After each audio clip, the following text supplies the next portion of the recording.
The desert planet of Xeris was a place of extremes.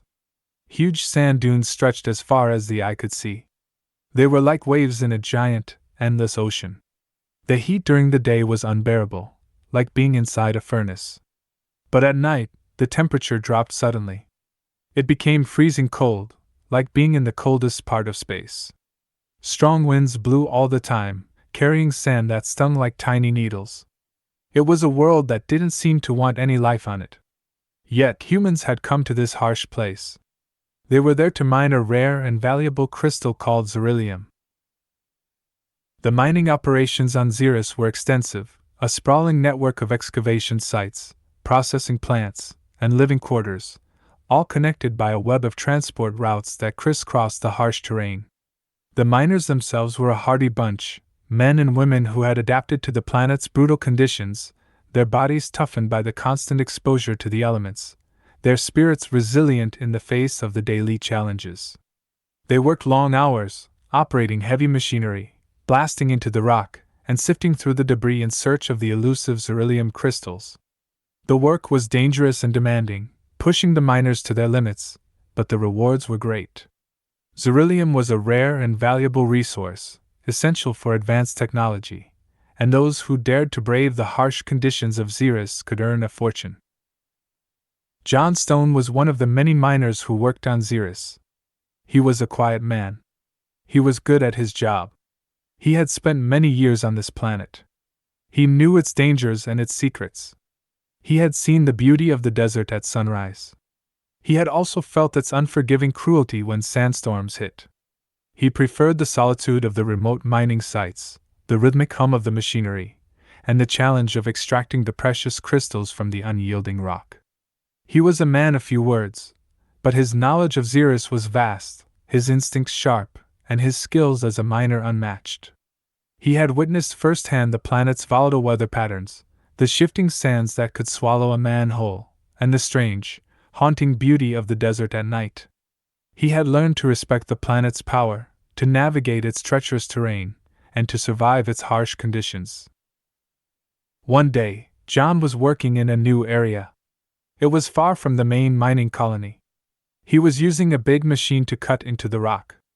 The machine was a massive, rumbling contraption, its powerful drills capable of pulverizing solid rock into dust. John guided it with a practiced hand, his movements precise and efficient, his focus unwavering. He was alone in this desolate corner of the planet, the only sign of human presence a small, temporary shelter a few hundred yards away. He was completely absorbed in his work, the outside world reduced to the immediate task at hand. The rhythmic roar of the machine filled his ears, the vibrations coursing through his body.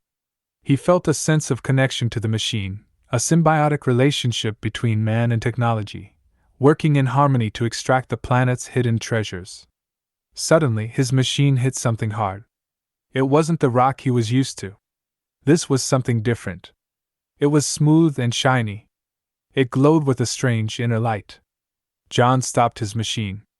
The sudden resistance jolted him, his hands gripping the controls tightly. He frowned, puzzled. He had surveyed this area before, and his instruments hadn't indicated any anomalies. He cautiously disengaged the drills, the machine's roar fading into a low hum. He climbed down from the machine. He was careful, placing each footstep deliberately on the uneven terrain. The ground was uneven and rocky, and he had to watch his step to avoid tripping. He got up to take a closer look. The object was a perfect sphere. It was about the size of a human head.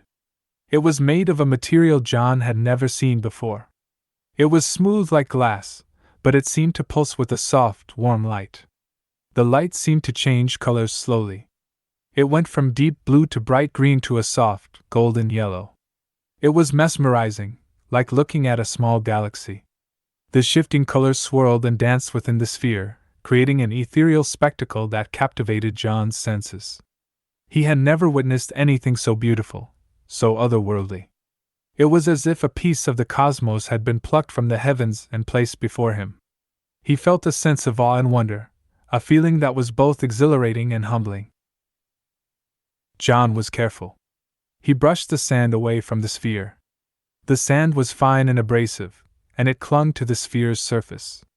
John used a small brush from his toolkit, gently sweeping away the grains.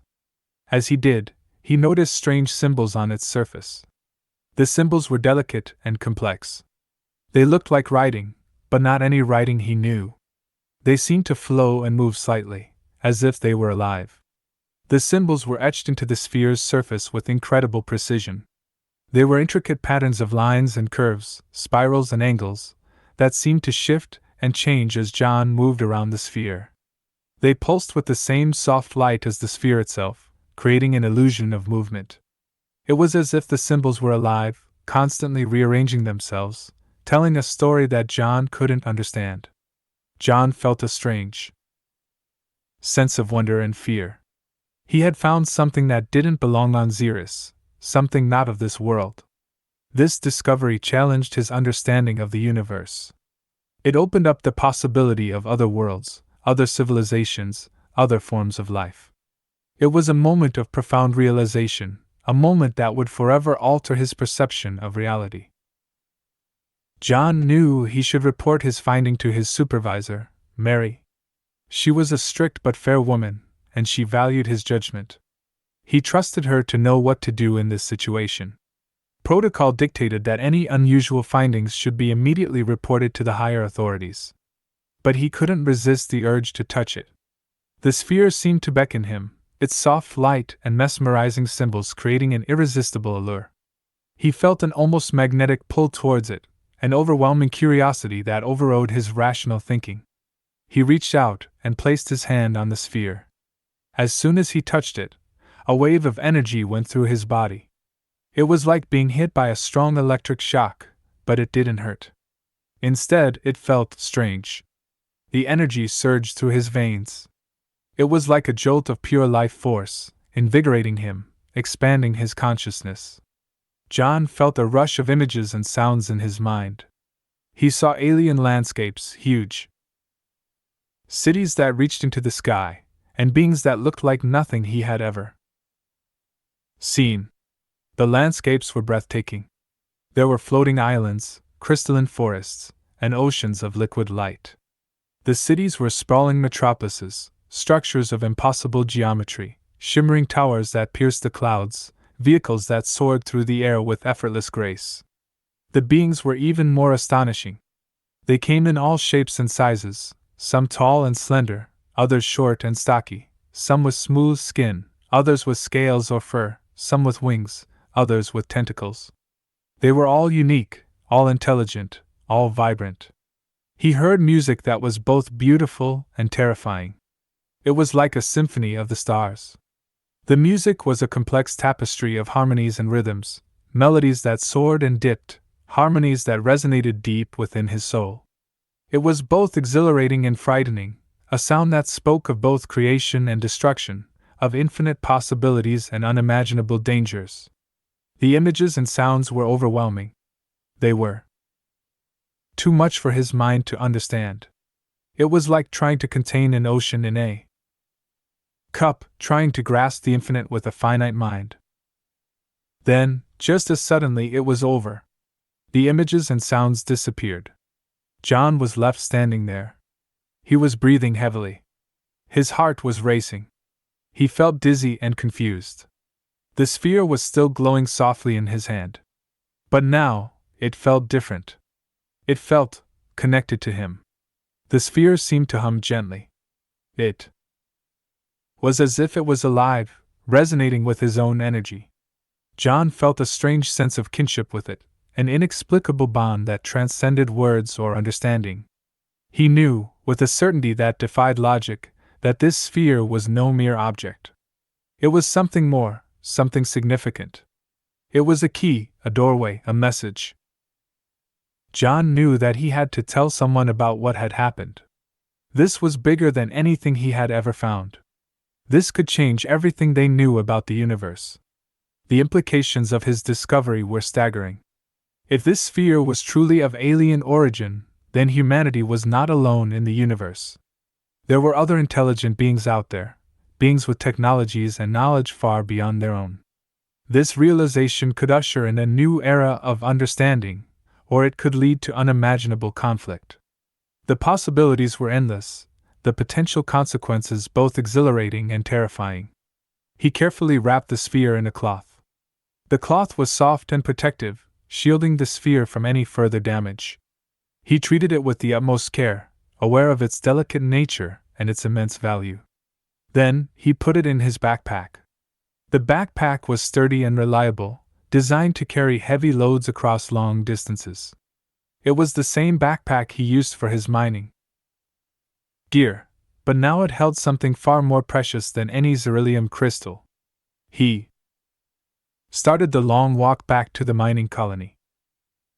The mining colony was several miles away, a cluster of prefabricated buildings and mining equipment nestled in a relatively sheltered valley. The walk was arduous, the desert terrain unforgiving. The sun beat down mercilessly, the sand reflected the heat, and the wind whipped around him, carrying stinging grains of sand. John walked with a determined stride, his eyes fixed on the distant horizon, his thoughts consumed by the incredible experience he had just undergone. He couldn't shake the feeling that he had been chosen, that the sphere had revealed itself to him for a reason. What that reason was, he didn't know, but he felt a sense of responsibility, a need to protect the sphere and understand its message. As he walked, John couldn't stop thinking about what he had seen and felt. The images and sounds were burned into his mind. They replayed in his memory with vivid clarity, each detail sharp and clear. He knew that he would never be the same. He had touched something ancient and powerful. He had been given a glimpse of something beyond human understanding.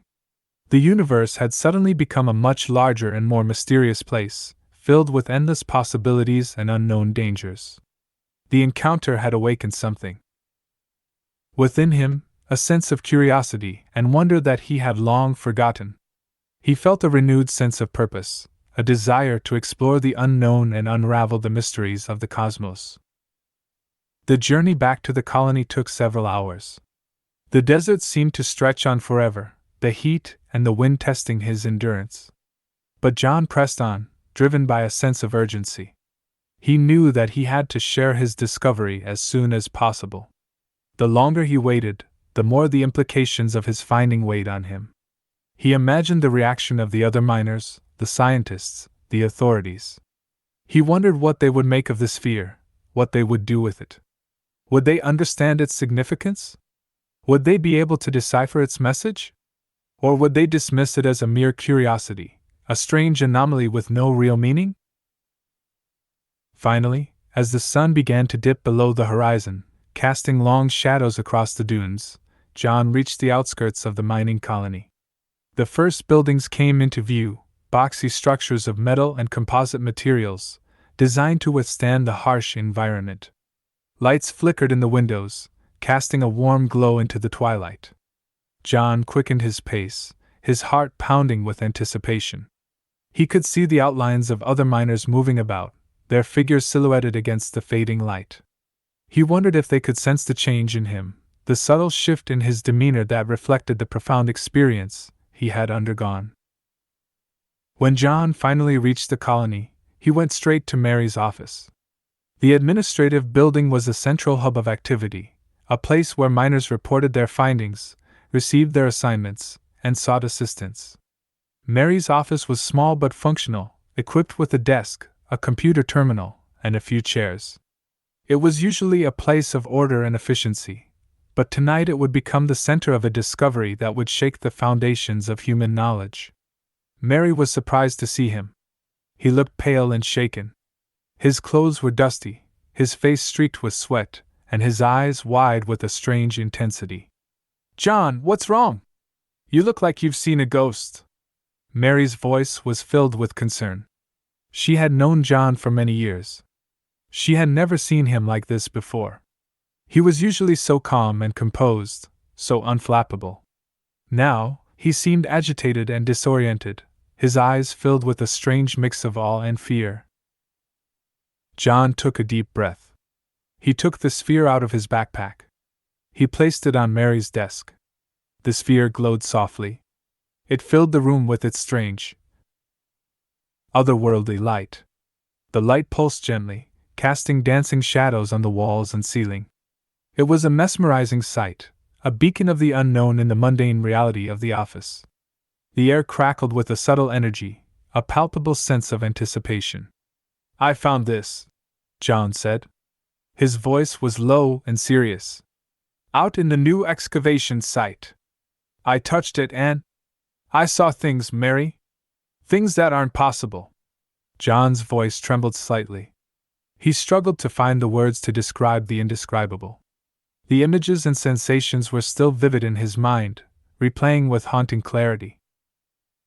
Mary stared at the sphere. Her eyes widened with surprise and curiosity. She had never seen anything like it. She had seen strange rocks and minerals, unusual geological formations, but nothing that radiated such an otherworldly aura. The sphere seemed to defy the laws of nature, its smooth surface and pulsating light hinting at a technology far beyond human comprehension. "What kind of things?" she asked. Her voice was barely a whisper. She was both fascinated and apprehensive, drawn to the sphere's beauty but also wary of its unknown properties. She could sense the energy emanating from it, a strange vibration that resonated deep within her bones. John hesitated. How could he explain what he had seen? How could he put into words the incredible things that had been shown to him? He searched for the right words, the words that could convey the awe and wonder, the terror and exhilaration of his experience. He knew that any attempt to describe it would fall short, that words could not capture the full scope of what he had witnessed. "I saw other worlds, other beings," he said. "I felt their thoughts, their emotions. It was like my mind was connected to theirs. And there was a message. I think it was trying to communicate with us." John's words hung in the air, heavy with implication. He had not only found an alien artifact, he had also experienced a direct connection with an alien consciousness. This was a revelation that could change everything, a discovery that could either unite humanity or tear it apart. Mary was shocked. She didn't know whether to believe John or not. His story sounded like something out of a science fiction novel, a fantastical tale of an alien encounters. But she could see the seriousness in his eyes. She knew that he wasn't the kind of man to make up stories. John was a practical man, a man of few words and solid actions. He didn't indulge in or exaggeration. If he said he had seen other worlds, then he had seen other worlds. She had to trust his judgment, even if it defied all logic and reason. "A message? What did it say? What did it want?" Mary's mind raced, trying to grasp the enormity of the situation. If this sphere was indeed a message from an alien civilization, then what did it mean for humanity? What were its intentions? Were they benevolent or malevolent? What did they want from them? John shook his head. "I don't know. It wasn't in words. It was more like feelings, ideas. But I think it was a warning. A warning about something coming. Something dangerous." John's words sent a chill down Mary's spine. A warning from an alien civilization? What could be so dangerous that it warranted a message across the vastness of space? What could threaten humanity on such a scale? An asteroid impact? A supernova? An alien invasion? The possibilities were endless, and all of them were terrifying. Mary felt a shiver run down her spine. A warning? From an alien artifact? It sounded like something out of a science fiction story. But the sphere was real. Its strange glow filled the room. And John's reaction was real. He was clearly deeply affected by whatever he had experienced. The implications of John's discovery were staggering. It could mean that humanity was on the verge of a great breakthrough, or a great catastrophe.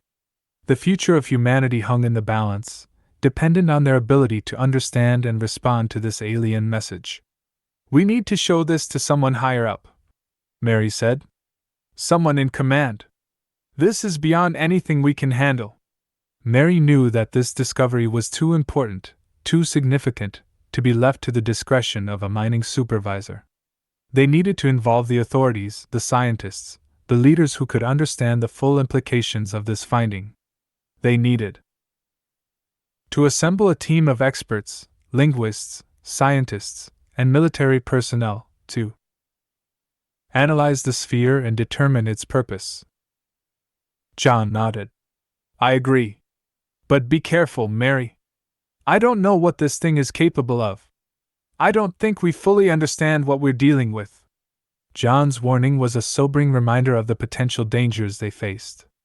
The sphere was an unknown quantity, an artifact of immense power and mysterious origins. They had no idea what its intentions were, what its capabilities were, or what its presence meant for humanity. It could be a gift, or it could be a curse. They had to proceed with caution, aware of the risks involved. Mary carefully picked up the sphere. It felt warm to the touch. It pulsed gently in her hands. She felt a faint connection to it, a faint echo of the images and sounds that John had described. It was unsettling, but also fascinating. The sphere seemed to hum with a subtle energy, resonating with her own life force. It was as if it was alive, aware of her presence, communicating with her on a level that transcended words. She felt a strange sense of responsibility towards it, a need to protect it and understand it. I'll take it to the communication center, she said. I'll send a message to Earth right away. They need to know about this. Mary knew that time was of the essence. They couldn't afford to delay. The information they had acquired was too important, too urgent, to be kept secret. The fate of humanity might depend on their ability to act quickly and decisively.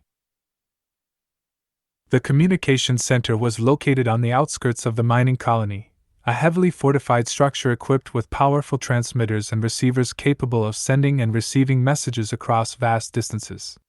Mary hurried through the colony, the sphere clutched tightly in her hands, her mind racing with questions and concerns.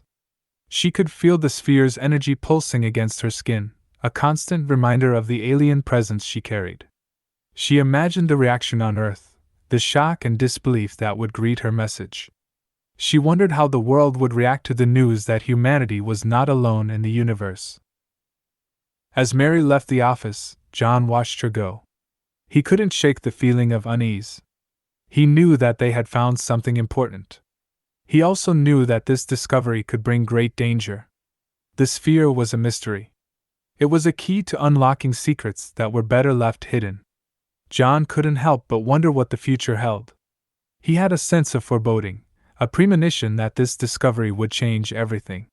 He knew that their lives would never be the same, that they were on the brink of a new era, an era of uncertainty and peril.